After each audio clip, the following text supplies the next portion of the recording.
There's an old box that's tucked away in my closet. Inside, buried deep beneath forgotten notebooks and dust-coated sketches, are pieces of my younger self.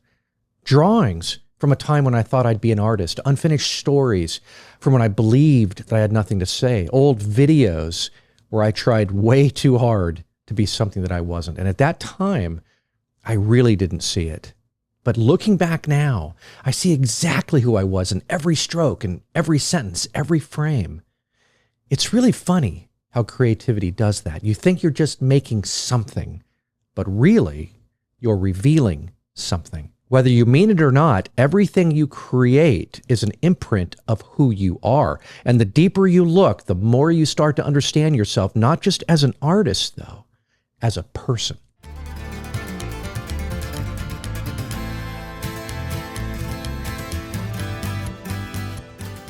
Now let's talk about what you create is a mirror. Everything that you create carries a reflection of your inner world, your emotions, your thoughts, your struggles, and even the things that you don't fully understand about yourself. You see, creativity is a reflection of your inner reality. Your work naturally reveals what you care about, what fascinates you, what lingers in your subconscious. For instance, a songwriter's lyrics, they often expose emotions that they struggle to say out loud. Or a photographer's framing choices hint at how they see the world, what feels distant, what feels close, what feels important. Your work is speaking even when you're not. The question is, are you listening? And then there's the unconscious expression of self. Sometimes what we create tells us things about ourselves that we weren't even aware of. For instance, a writer may think they're just crafting fiction, but their reoccurring themes of loss and hope and rebellion may reveal unresolved conflicts or even deep-seated beliefs. Or a filmmaker, they might unknowingly return to the same symbols over and over again, revealing patterns in their emotions and their fears or their desires. The stories that you tell, the visuals that you chase, the words that you weave together, these aren't just choices, they're clues. And then there's the balance between intentional and unintentional meaning. Some creators are really deliberate in their messaging, crafting their work to communicate a specific idea. Others create instinctively, unaware of how much of themselves is seeping into their art. Neither approach is wrong, but whether conscious or not, the truth remains. Your work reveals you. Now let's talk about how your creativity evolves with you. Growth is reflected in your work. If you look back at your earliest creations, for instance, you'll likely see a very different version of yourself. A young artist's work might be filled with longing or chaos or even rebellion, only to later evolve into different themes of clarity and confidence or resolution. That's why creators sometimes cringe at their old work, not because it was bad, but because it reflects a self that they've outgrown. But that's the beauty of creativity.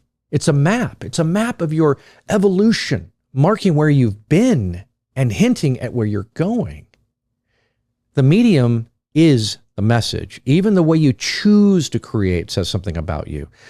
A minimalist designer likely seeks clarity and order in every aspect of their life, or a chaotic, expressive painter, they might process emotions in raw and unfiltered ways, or a documentarian might be obsessed with capturing truth, unpolished, unfiltered.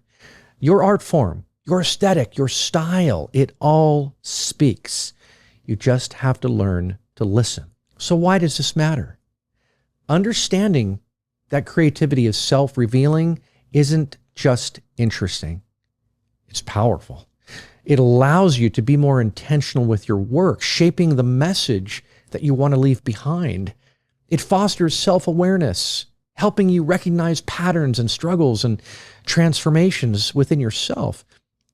And perhaps the most important, I think that it shows you that every time you create, you're not just making something, you're discovering something.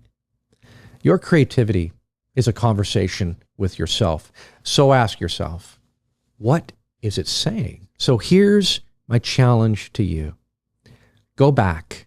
Go back and look at your old work, not to see how you've improved though, but to see what it reveals about the person that you were when you made it. What themes did you gravitate toward? What emotions were woven into the details? What version of yourself existed in that moment? And now, look at what you're creating today. What does your work say about you right now? Maybe the better question is, what will it say about you years from now? Now go. Create something honest. Create something real. And let it tell you who you are.